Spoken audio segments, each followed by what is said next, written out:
We are back again with another 2020 so far tier list, this time looking at the best and worst pop albums of the decade so far. Throughout this year, because we're about halfway through the decade-ish, I've been sporadically dropping 2020's content. If you haven't caught up with any of those videos, please make sure you click the playlist link of all of the 2020's content that I've been doing on this channel in the description box. You can get the best rap songs and the best rap albums and the best rock songs and the most underrated albums of the 2020 so far. All kinds of tasty content. But today we're looking at the pop music sphere, the world of pop. Pop may be a little loose with some of these albums. I'm not necessarily taking it at face value and doing the most popular albums. I've kind of just looked at albums, sort of defined them as pop myself maybe a little bit. But I mean, they are defined as pop by most people. But I'm just saying, you're getting a mix here of maybe some indie, lesser known stuff with some of the biggest and most recognizable stuff of the 2020 so far. I've gone with 50 albums, so make sure you create your own tier list. That link will also be in the description box if you want to make your own, because you think mine is absolutely shit, because you probably will. You always like to tell me I'm wrong. But make your own in the description. Click the link, make your own, share it with me on Instagram, share it with me on Twitter, wherever you follow me. Would love to see your lists. And make sure you subscribe as well and follow me for more, because these videos take a lot of time and effort. It'd be wonderful to see more people stick around. And if you're feeling really generous, maybe look at my Patreon too, where you can support me over on there and request videos in the future, join the Discord server, and many other things as well. Let's crack on with this then, no more wasting time. I'm going to start with Alvvays, Blue Rev. Just a genuinely great band. Like, they are so consistent. All their albums could easily be considered the best album that they've put out. And yeah, Blue Rev is as good as I'd hoped for their music to be. Dreamy. It's got a shoegaze feel that they were really pushing a little harder on this album. Some of the vocals were a little bit more buried at times, but you could still make out the melodies. There's still some just incredible songs on here, you know. Many Mirrors is one I absolutely love. Just really euphoric and blissful music that I just can't really say no to. I am a big fan of what they do. I still think their first album might be the best one. But as I say, I don't really think it matters which order you put them in, because I think they're all valid as being the best. And for 3 albums in, they are one of the most consistent bands out there for me. I absolutely love what they do. Ariana Grande, Eternal Sunshine. I think it's all right. I think it's decent. I liked it. I reviewed it. I gave it a positive review. You know, it's not a bad album by any means. There's some great tracks on there. I think Bye is still up there, one of her best songs. I think the production on that track is fantastic. Really love how expensive and exquisite it all sounds. It sounds really lush. Not every track is as good as that one, though. And my thing with Ariana at this point is, like, I don't know where we're going. I just don't know where we're going. Musically, I don't feel like we've progressed massively since she broke onto the scene in like 2014 or whatever it was, 2013. I still feel like she's at times just relying on those really impressive vocals that don't always really like emote that well. Like, she'll be singing about something sad and she'll be singing about something happy. And she'll sing both things in the kind of same voice she always sings in that kind of like, ah. And it's just like, I don't know. I'm just not sure on Ariana these days. Like, I don't know where we're going. This album, I feel like she's put out about 3 or 4 times already.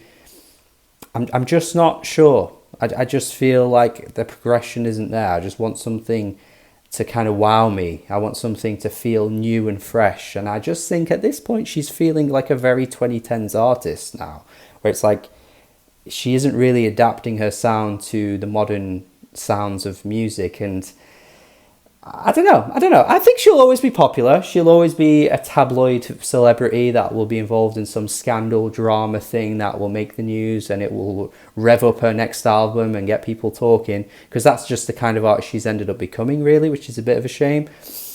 But in terms of the artistic integrity, in terms of the vision, like, I just think in years to come we'll look back at her and think like, well, she had good singles, but her albums just ain't all that. And yeah, I'm just not sure on Ariana. Anyway, let's move on. I spent a long time talking about that. Still some good songs on it. The Boy Is Mine's really good. I still like Yes And. Some good tracks, don't get me wrong, but I don't know. Maybe let me know in the comments if you understand where I'm coming from, because I just kind of feel like I'm just not sure where we're going with her now. Don't know. All right, a bit of a soft spot for this one. I absolutely love Aries. Listen to this before I recorded this video. Actually, it's still as good as I remember it being. I always worried that this album would fade, but it's so youthful. It's so like in touch with how younger people speak and younger people feel in a way that I think is so clever. The hooks are just endless. Like the hooks are just so good on this album. Like he really is great at just laying down an excellent chorus. The verses are super catchy as well. Like he's got such a great personality. He's got such a great swagger to him. He's so cool. He's effortlessly cool, and it just bleeds into the music so well. Aries is a great artist. I think should be bigger, and hopefully will be bigger one day. But it's hard to really see where he fits in the mainstream. There's a space for somebody like him because there isn't really anyone there doing it in the mainstream at the moment.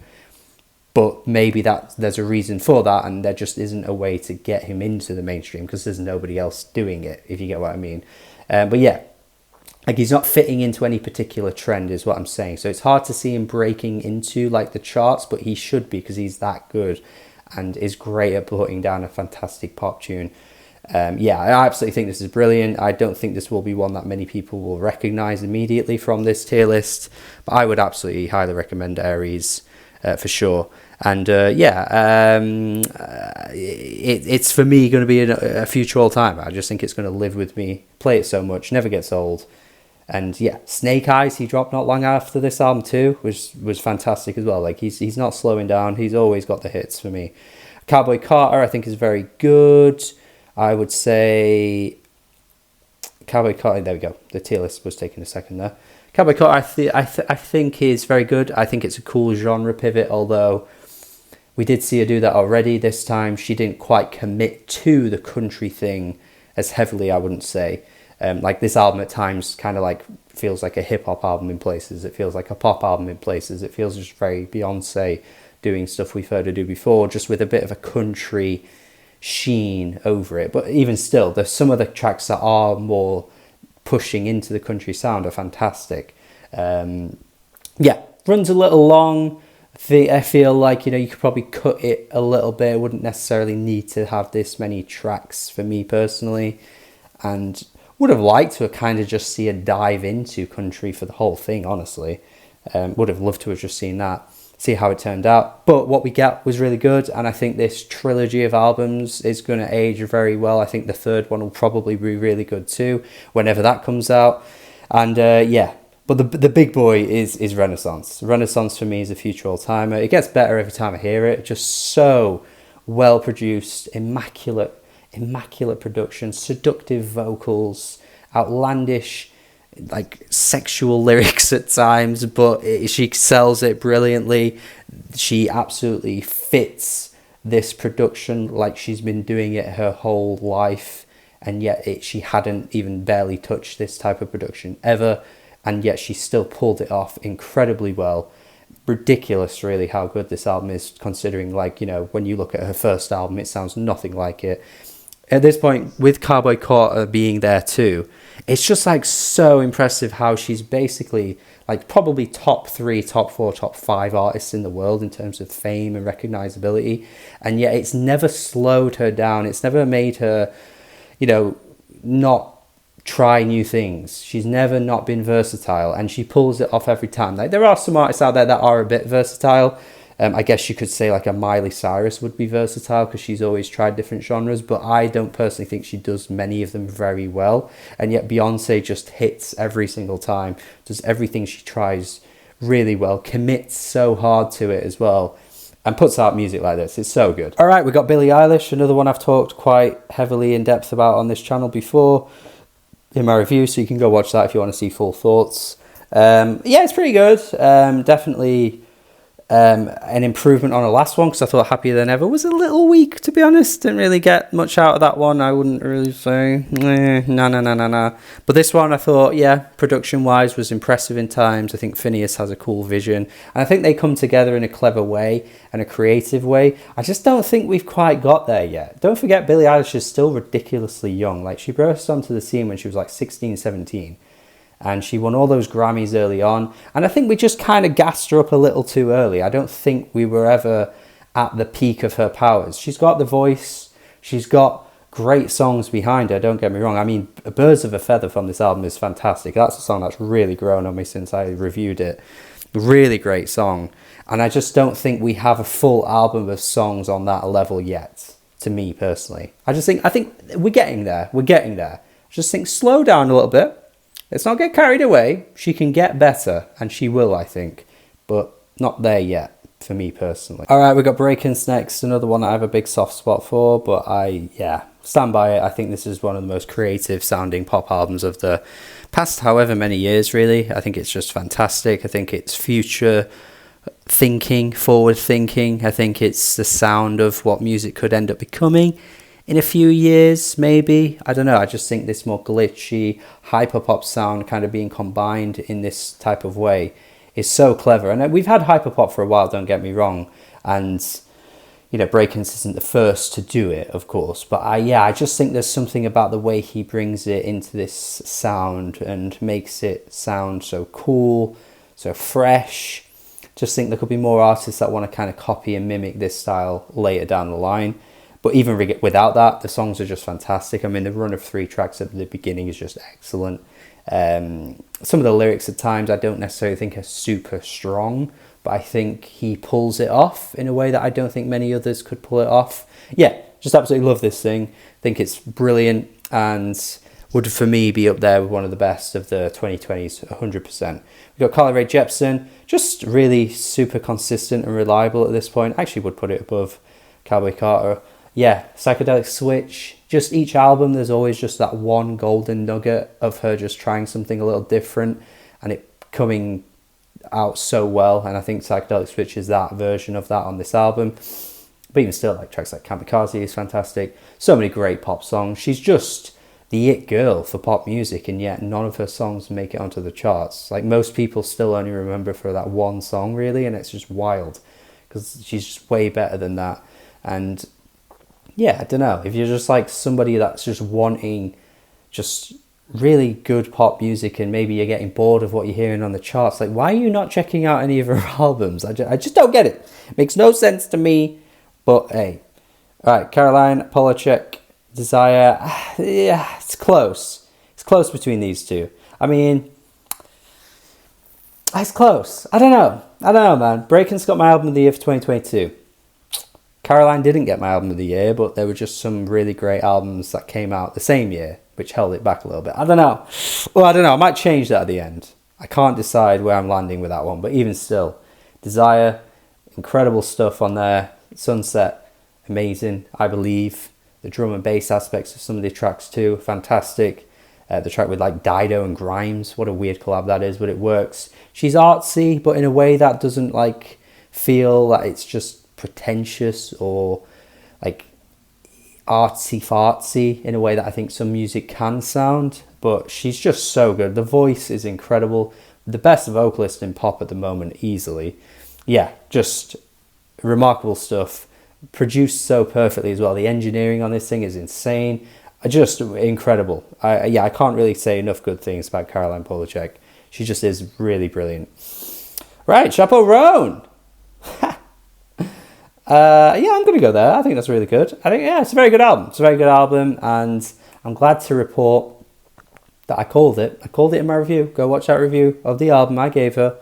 And I said one day she's going to be huge. She came out of nowhere and blew up really quickly in a way that I don't think many people would have predicted. Not in the way that I wouldn't have predicted it like that at all. Not in the way that many would have seen coming. But still, I said it. I could see. I saw the talent. I recognized it. And I knew she was going to be huge. And I was right. So give me some credit where credit is due, guys. But still, yeah. Really campy, really silly, really fun, quirky, really exciting pop music, like super ultra graphic Modern Girl. What a banger that is. Like, she just knows how to lay down a ridiculously earwormy banger while also being theatrical, over the top. The kind of drag stuff that she does really comes into her music as well. She knows how to be like ridiculously extravagant and overbearing, but in a really good way. Yeah, lyrics at times are clever, they're funny, relatable for people out there too. Yeah, love it. It's really good. All right, Bratz. Lots of positive stuff so far because now we're on Bratz. This could be future all-time. It really could, you know. I think I'm going to put it at the top of excellent for now. I just don't know. It's as of recording this video, it's only been out about 10 days, and it just feels a little premature. It's a shame, really, that it is so recent and I've recorded this video, because I think with time, I'll be looking at this album and thinking of it in a different way, but I always feel I need time to let albums sink in. I mean, it's great. It's fantastic. It's one of the best of this year, and probably up there with the very best of this entire list. Don't get it twisted. But some of these albums have been out a few years now, and when you're comparing those with something that's only just come out, it's hard to know where it goes. I want to kind of dare to put it in the top tier, but I think I'll keep it there for now. I'll be safe. But let it be known that in 6 months, 10 months, 2 years time, however long, I might be going, oh, by the way, I think it should be in that tier now, because it is that good. The production is so great. Her vocals are fantastic. She just feels like she's entered this place now where she has full control over what she's doing. And it's so beautiful to see, because I think Crash felt very much the opposite of that. It was all right, but it just felt like the record label kind of had her under their control a little bit, and I think she's kind of broken away from that now, and she's reaping the rewards, because this is the best performing album she's put out so far, and it's easily in the conversation with the best album she's put out. Because at this stage, I'm saying that they're close, but I think it's a little bit better than How I'm Feeling Now. I really do. Although How I'm Feeling Now is a one-of-a-kind album in its own right, in the sense that it feels very much like a product of its time. It feels very much a time capsule, taking us back to those days where we couldn't really leave the house. We wanted to get out and just free ourselves from the shackles of COVID restrictions, you know, dance, have fun, go to parties, and that claustrophobia feeling just really is put down so brilliantly on the album overall. And it feels like you could swap these two around and it makes sense, you know? It really does. But I still, for now, even though it might be recency bias, who's to say? I think Brat's a little better. I think Brat accomplishes the sound in a way that we haven't seen her quite get nailed down up until this point. I'm even including Pop 2 as well, by the way. But yeah, I just think something about it just hits. The vulnerability.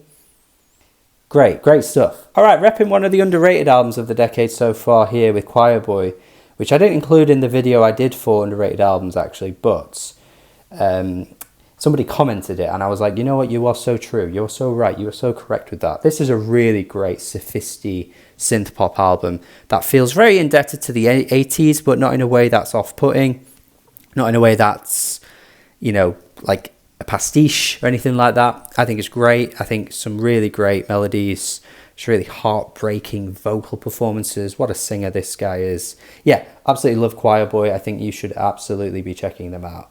Comanavago, I think this is another one that's very much on the cusp of being future all-timer. But I think they're actually a duo here that could improve on what they did here, even though I absolutely love this album. But yeah, there's just something about it that I feel like they could get better with more time. But even still, what they put out here, Come and Have a Go.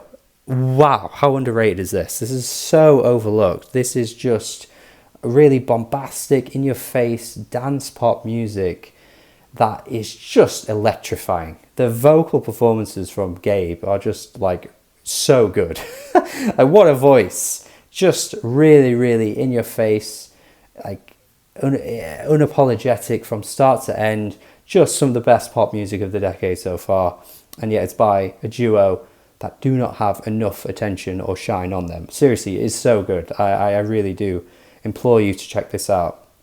Confidence Man, Tilt. Yeah, I really like what Confidence Man do. I think they are just such a fun duo. I actually think so far, this is a really good album. I actually think so far they haven't put out an album that's absolutely top to bottom, flawless, straight from start to end yet. I think they could potentially do that at some point. But even still, what they're putting out is such a high quality. They're so fun, they're so silly. They know how to be so tongue-in-cheek in the best kind of way. Yeah, they're getting to a stage now where they're just putting out such great danceable, really fun music. I mean, some of their features recently as well with Daniel Avery and DJ Seinfeld. Like, yeah, there's something here. I think they could get even better. All right, Future Nostalgia. I would say there, or is it better? I don't know. Future Nostalgia, I'll keep it there for now. I think, yeah. Look, the last track on this album's a bit weak. It's a bit weak. Let's not lie to ourselves, guys. Let's not lie to ourselves here. But an album that just feels like you could play it, and if you've never heard it before, and you just are living under a rock, and you just never went anywhere and heard any of these songs ever in your life, maybe you're just a bit of a hermit. Maybe you were locked down for longer than the restrictions told you to be. I don't know. Let's just say you just never did. You wouldn't be able to tell me which one is a single and which one isn't. You wouldn't be able to say, this track is a lead single. This track was in the charts. They all sound like they could be. It's ridiculous. Hallucinate. Cool. Friggin' levitating. Friggin' Don't Start Now. Like, the hits on hits on hits on hits on hits on hits. It just never ends. It is so, so good. Yeah, absolutely love this thing. And Dua Lipa probably peaked here. I don't think Radical Optimism is a massive flop. I think it's a step down easily. But yeah, I'm just now wondering, can we reach the heights of this ever again? And I'm not sure if we can, you know. All right, Raw Data Feel. I'm going to put it there. I do think How I'm Feeling Now and Brat are close, by the way. So they might have a bit of distance in between them by the time this tier list is done. But it doesn't mean to say they're not close. It's just that Raw Data Feel, I think, is very good, and I'm not sure if it's better than Brat. That's my only thing. But it's excellent. It's just everything coming through with such a weird, zany concept for the AI-generated lyrics stuff that they came through with. See, this is how you use AI creatively, because they used it in a way that was purposeful, and it matched the theme of the album, and it made everything kind of feel a bit glitchy, a bit electronic, and a bit quirky and a bit odd. But the songs are like so catchy. Pizza Boy, man, what a track that is. Cut Up as well. Jennifer, one of my favorite everything songs of all time. Yeah, I love this thing. I think they were really much tapping into something that was excellent on this album. And maybe another one that doesn't quite get the same amount of attention that some of these other ones do, but it really deserves it. Bending the rules a little bit with this one, because this isn't really pop in a way that, you know, some of the other ones are, but it's a bit more artsy, poppy, and I think art pop in this umbrella I'm willing to include for this segment. And I just wanted to highlight it. I just wanted people to look at it and go, oh, what's that? And then maybe check it out. But even still, it's fantastic. The voice is incredible. She sounds like a dove. She sounds like a friggin' dove. If there's not a compliment that you can give somebody higher than that, then I don't know what else I could say.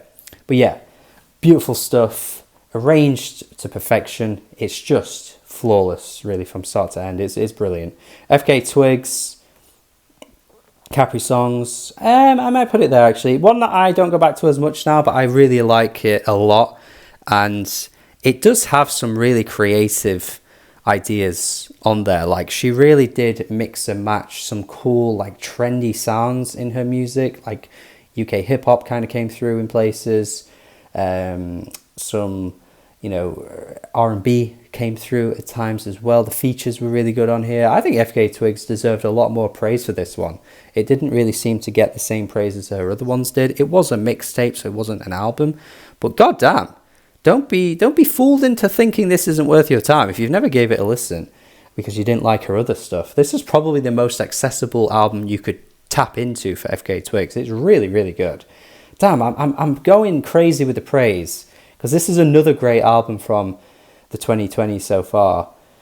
And yeah, George Clanton, Urapaya, like, love what this guy does. Really dreamy. The aesthetic of the sound is so good. There's a Hatchie feature on here, which is really beautiful as well. I've Been Young is just a euphoric, wonderful track.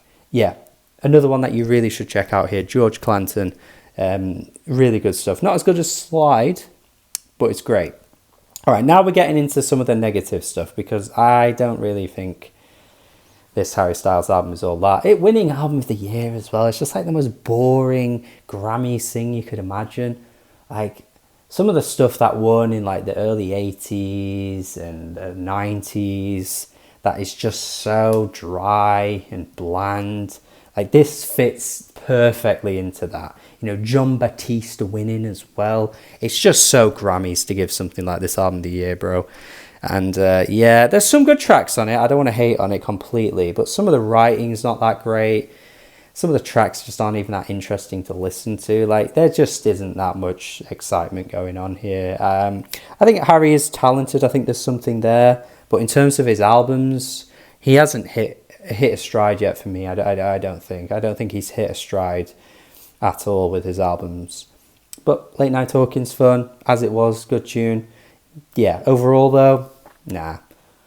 Hatchie, Giving the World Away. Ooh, I might put that here. Is it better than Brat? It might be better than Brat. I think I do prefer it to Brat, to be honest. Giving the World Away. When I initially reviewed it, I liked it a lot, but over time, man, coming back to this album was just such a revelation. Such a revelation. Loved what Hatchie was doing here. Beautiful vocals. Just sublime arrangements. Some of the tracks going into that kind of like baggy Manchester sound, which was so unexpected, because why she suddenly decided to do that, I don't know, but she killed it and pulled it off perfectly on tracks like The Rhythm. Like so good. Just really building on her debut album, which was already great, but just adding this kind of refined sound and trying a few new things, and it just works so well. One of the best dream pop singers out there at the moment. Beautiful stuff. Alright, for me, Jubilee. I'll go here for Jubilee. It's probably like the weakest of the excellent albums on here so far. There's so many excellent albums, man. You can't say I'm picky and I don't praise things enough, because look at this. Yeah, love Jubilee. Think Japanese Breakfast hit her absolute peak here. It's a great album. Again, a bit dreamy at times. Some really catchy, really sweet pop tunes on there. It's really good stuff. That feels good.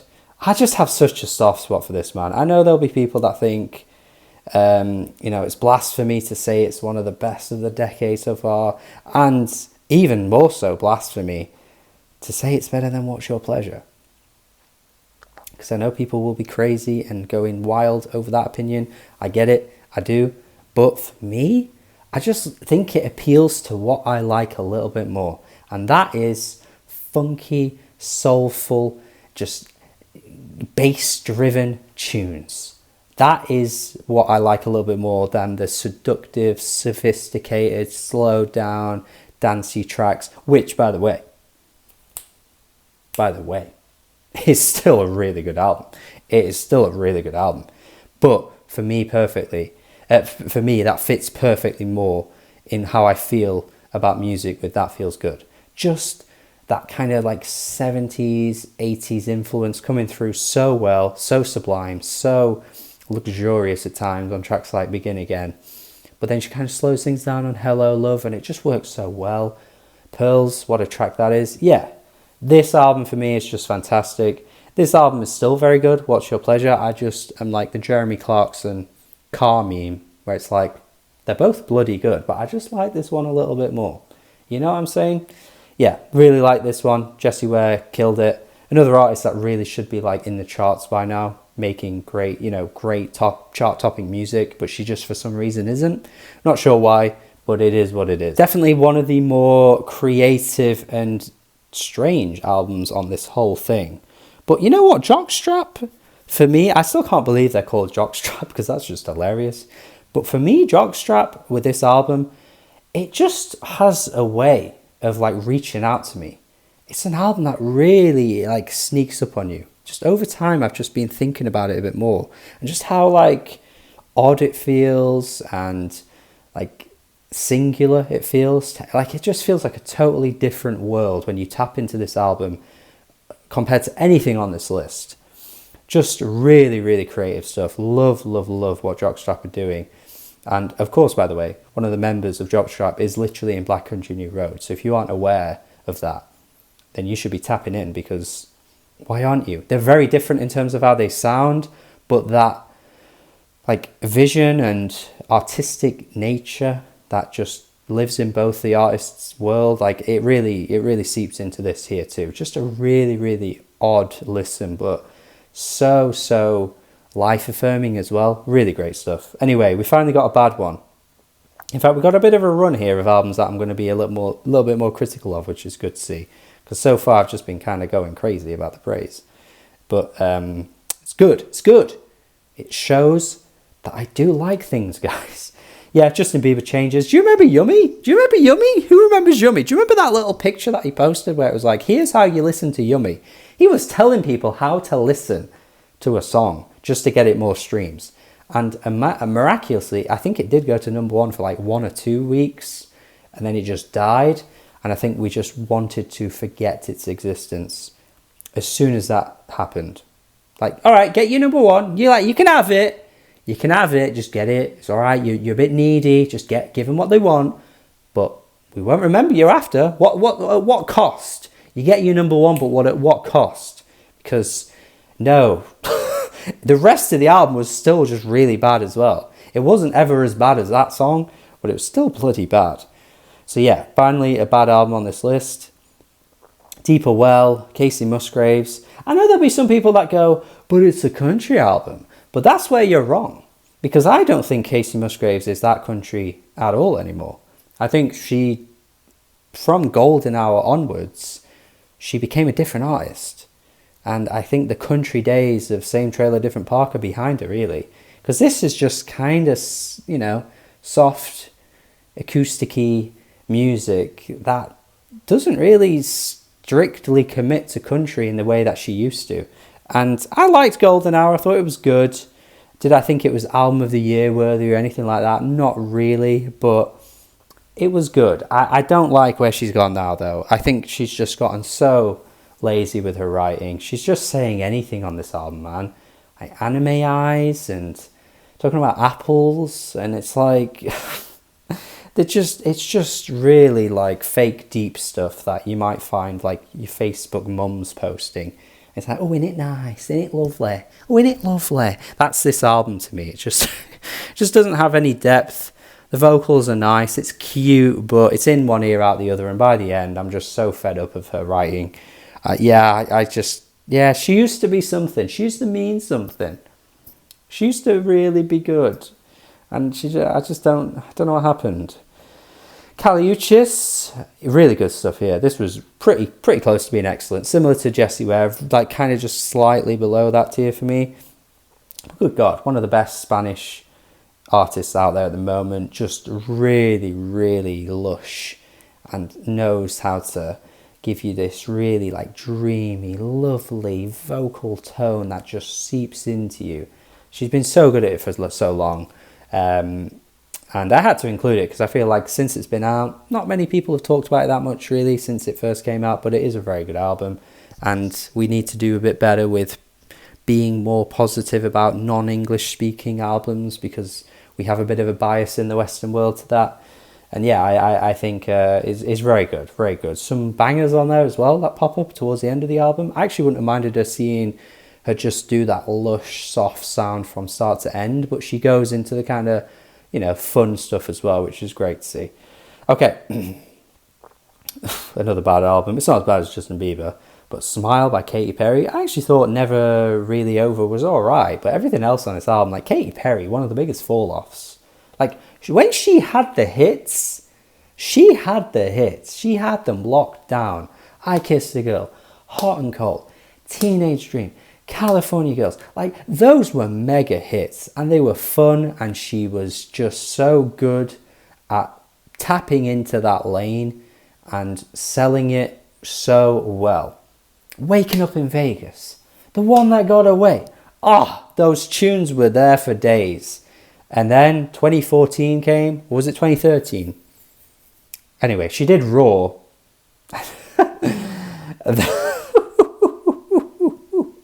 The lion died after that one, let me tell you that. She didn't roar very loud, she died.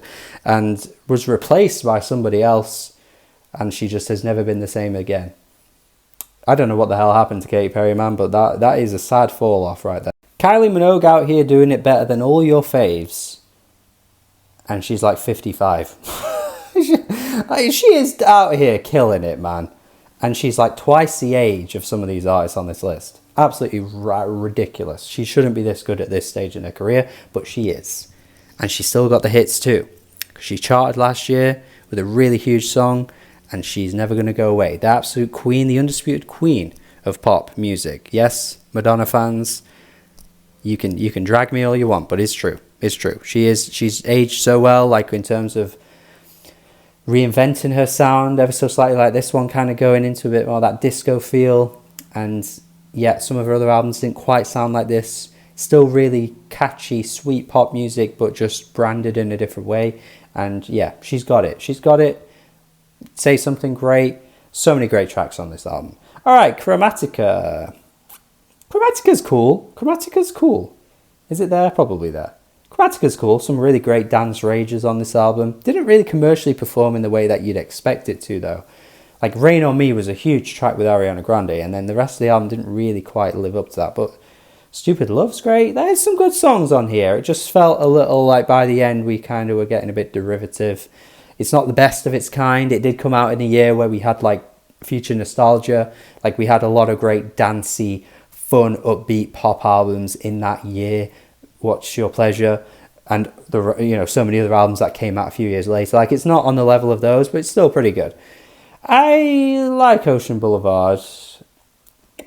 I just don't love it though. I don't know, man. Like I think for me, Lana Del Rey is a really clever songwriter. She has some really interesting lyrics for sure. But this and NFR have the same problem for me, where it's like we are really hammering in this length, aren't we? Like we are doing the same song repeated over and over for like what feels like an eternity, and it just by the end, what could have been like a 10 to 12 track album and maybe like 45 minutes runs well into like the hour mark, and I'm just like a bit, I don't know. I don't think her writing is as strong as some people make out as well. I think she's good, but yeah, for me, it's good, but I don't absolutely love it. Let's Eat Grandma, I think that can go in the excellent tier as well. Really like this one. This felt really, really loving, this album. Just a really beautiful album that felt like you're pouring everything into somebody else that just means so much to you. And it's done in such an excellent way. Like it is a really, really stunning album in that sense. But the music sounds great as well. Yeah, love what Let's See Grandma did on that thing. Right, okay, Mercurial World. I think this is very close to being excellent. But here's what I'm going to say. I think the album that they're about to come out with is going to top this album. I think it's going to top it. I think it's going to do it, man. I really do. Death and Romance as the lead single is outrageously good. So, so good. And this album was already bloody good. I mean, Secrets, Cherie, or however you say it, the final track in the album as well, which I think is a bit of an underrated one. Like, they are really good at making pop music, man. They are so good at it. And I think this next album, wait for it, embrace yourselves, because I think this take is going to age very well. I think they're going to get even better. So I'm going to keep it a very good for now. And I'm being, a bit conservative there. I'm going to hedge my bets and pray and hope that they're going to get even better, because I think they could. MGMT, the best out of these bad ones, but good God, it sucked the life out of me. It sucked the life out of me, man. Those last three tracks, oh, God. I couldn't cope with this album, man. Really found it just dull. I'm so sorry. People love MGMT. I'm so sorry, but I just couldn't do it. It just really felt like the joy inside me was draining when this was on. I couldn't do it. All right. Miley Cyrus, Endless Summer Vacation. Just like wasn't that summery, and she wasn't that good at doing it. And she threatened us with a bad time by saying it was going to be endless. I didn't need that for the whole of summer. No, thank you. Right, here we're going to go. I'm going to do this in a different order here. I'm going to put Guts at the top of Meh. And I'm going to put Sour at the top of Meh. And I'm going to put Guts at the top of Decent Good. This is another artist for me where we've gone a bit too overboard early on. Because there is talent here. There is real talent here. And she is a good writer. And she is a good artist, right? But she's still really young, and there is only really like an elite group of artists that could ever be in a conversation of like all-timers when making music in their teen years. You know what I mean? We're talking Nas, we're talking Fiona Apple, we're talking Kate Bush. Like, they are the elite few that dropped an album when they were still a teenager and are still some of the best of all time. That is a conversation that is full of not many people. There is only like a table worth of artists that can be there. And Olivia Rodrigo and a lot of younger artists nowadays just aren't at that point. They are good, and same with Billie Eilish, they're good. But to call them like these amazing all-time type artists already, it's just too early. And I think we did that with Sour, where it was like, Sour's fine. Sour's okay. It's relatable if you're a 16-year-old girl. But it ain't that good. Like, it just wasn't. Some of the writing was pretty weak. Some of the melodies, some of the hooks, some of the tracks were just a bit meh. You know, a bit bratty at times as well. It's just okay. But Guts was an improvement. Guts kind of leaned into that brattier side a bit more, and it worked. I just kind of wish she didn't flood it with so many ballads, because I think when she goes into these ballad type tracks, she's just a bit nondescript. Like, you can get this from a Phoebe Bridgers album, you can get this from a Mitski album, you can get this from a Big Thief album. Like, she isn't really that great at selling a ballad all that well, I don't think. But when she goes a bit more upbeat, she kind of has a bit more of a focus and tries something a bit different, like Deja Vu and Pretty Isn't Pretty. She's really on it. But yeah, I think one day she'll be very good. I think she'll be higher up with albums. And I think maybe the third album actually could be the one. But I just don't think we're quite there yet. This album grew on me quite a bit, actually. Perfume Genius, I think this is going to be up here with Jessie Ware. Yeah, not my favourite Perfume Genius album, but oh my god, Without You, On the Floor, these are like life-changing songs. Seriously, they are up there with the very, very best pop songs you will hear. And he has it in him to create incredible songs. He's so good. Yeah, Perfume Genius, another underrated artist of our time. Should be in more conversations, really, for being like the best, but for some reason isn't. I really love Heaven Knows. It's just such an addictive album, man. Oh, it's not that high up, though. It's such an addictive album. One that I just find myself going back to so much. Her vocal tone is so addictive. It's so, like, it just creeps into your brain. Oh, it's so good. And the production, I think, is really good. To say that she basically makes everything on GarageBand or something is ridiculous. But yeah, I really do like what she does. Really pushed her sound a little bit more as well. It kind of started to get a bit derivative, I think, after those early singles. But Capable of Love, fantastic song. Like, she really started to tap into some new stuff that I really loved. Porter Robinson's Nurture, I think I'm going to put it at the bottom of all time, because recently it's just an album that I've been finding myself going back to a lot more, and it just itches. It just scratches an itch. It just itches something in my brain, man. It just has such a beauty to it. That like Mazakatsu Takaki influence coming through on some of the tracks as well. Like the stunning, beautiful backdrop of the instrumentation, and the vocals having these really cool, like modulated, like effects going over them. It just creates such a really life-affirming feeling. Yeah, I love this album. Motomami, I think probably bottom of the excellent. It's great. I mean, it's Rosalia doing Rosalia really well. Like, it is just one of the better kind of reggaeton fusion albums. Yeah, it's as good as anything when you look at that kind of genre of music, I think. Always been one of my hot takes, but Sawayama I never really got into. Love Rina as an artist. I think she's excellent. I think she's so talented. I think that first EP is still such a fantastic opening introduction to any artist we've seen of the past like 10 years. Like, having that as your introduction is so good. That 2000s influence coming through. And the weird thing is she got even more versatile with Sawayama. She got more creative. She tried new things. And I want to praise that and say it's great. But I just didn't really get a lot out of the songs. Some of them felt a little corny to me. Some of it felt a little gimmicky. I just wasn't feeling it all that much. There's some amazing songs on it. But for every one amazing song, you just kind of transition into something that's a bit, I don't know. It darted around a bit too much for its own good. I don't think every attempt to try something a bit different fully worked. I know that's one that I got flamed for at the time, but I'm going to stand by it because it hasn't changed. And yeah.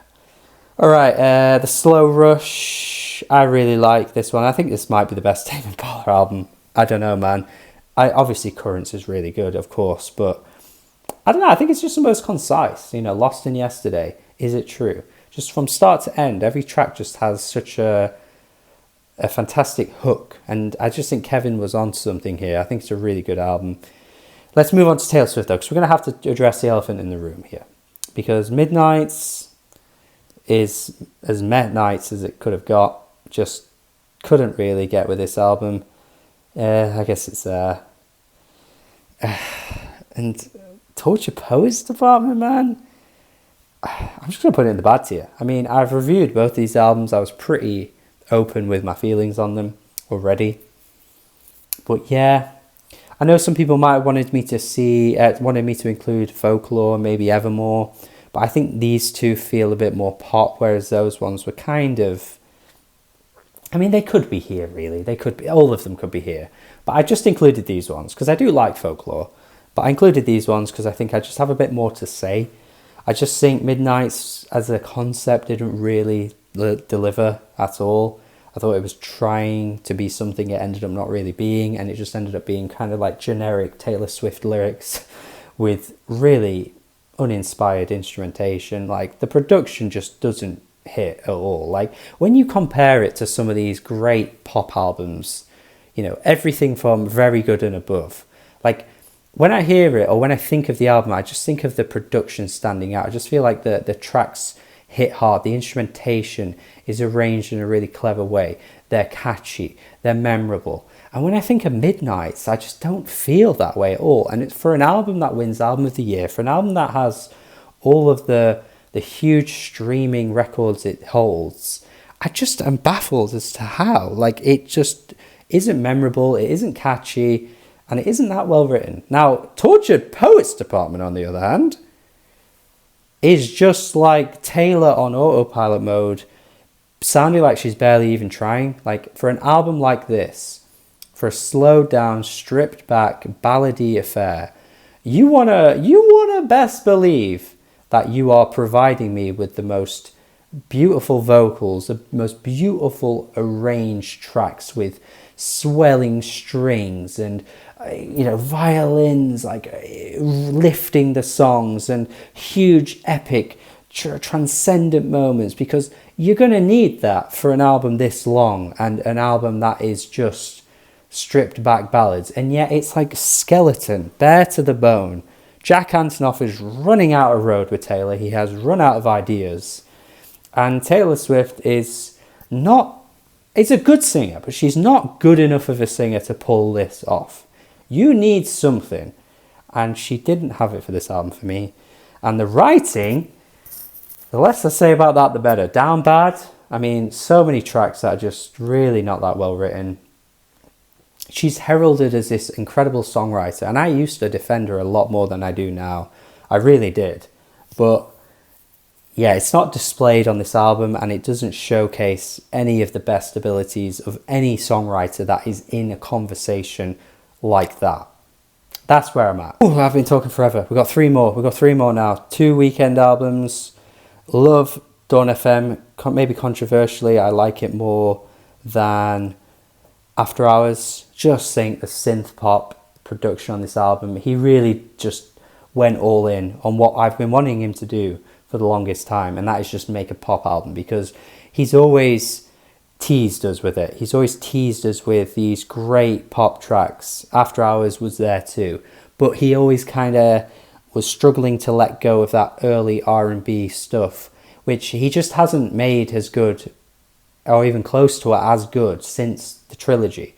But when he started flirting with pop, when he started flirting with the idea of being like this kind of Michael Jackson figure with his vocals and the danceable tunes, it was just like, just do a whole album. Just do a whole album like this, Abel. Do it, because you are good at it. And he did it, and it's probably up there with his best for me. And After Hours, I think, is good, but I think some of the tracks, like I say, him trying to blend in with these huge pop hits with these R&B darker tracks didn't always make for the most concise listen for me, in my opinion. And some of the R&B tracks are a little weaker as well, but there's some great tracks on there. Hardest to Love, still a fantastic song. And finally, going to end off with Tinashe, who is a bit underrated, but recently we've seen her build a little bit more on the TikTok front with Nasty. Good to see her getting some, acclaim. Good to see her getting some popularity, because she really deserved all of that for this album. Like tracks like Bouncing, the really like drum and bass heavy moments on there as well are fantastic. She's a really great artist. Like, she's really versatile, really knows her lane and does it really well. Like, she knows what she's good at, and she knows that she can push her sound a little further and make songs like Gravity, which come after this album, and absolutely kill it.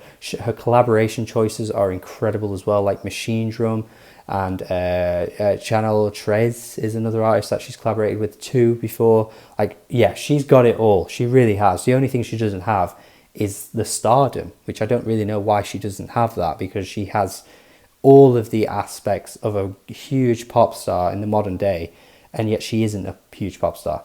Anyway, maybe we'll see a sea change, because like I say, she's had a viral song recently, and that is good to see. And hopefully it makes people revisit this album and realise how good it is, because it really is bloody good. Oof, been talking forever. This is a long video, I do apologise, but I hope you've stuck around, and I hope you've enjoyed it too, because we are talking a lot about all kinds of great music from this decade, and it's a very versatile, diverse list of albums, but this for me is how it stands. This for me is the best pop albums of the decade so far, and some of the weaker ones as well. Let me know how yours would rank. Let me know what I should have included if I didn't include some stuff as well. Do subscribe. Let me know what you think I should do a video of in the future as well. Do have a good day, and goodbye. Share these with me wherever you can. Have a good day. Goodbye.